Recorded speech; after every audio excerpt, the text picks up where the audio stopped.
Kada danas neko pita koliko je Srba stradalo u ratovima 20. veka, retko ko ima odgovor. A odgovor je više od 4 miliona života.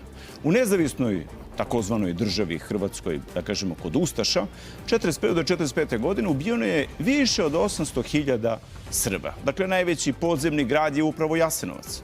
U Jasenovcu, u koncentracionom logoru smrti zaklani su, naravno, ubijene su žene i deca. Vrlo hrabro.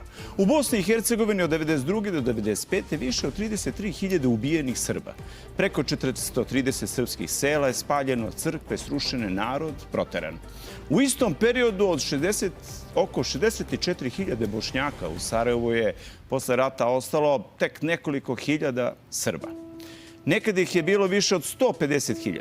Pre rata u popisu iz 1991. godine stoji da je u Banja Luci, na primjer, živjelo oko 29.000 muslimana Bošnjaka.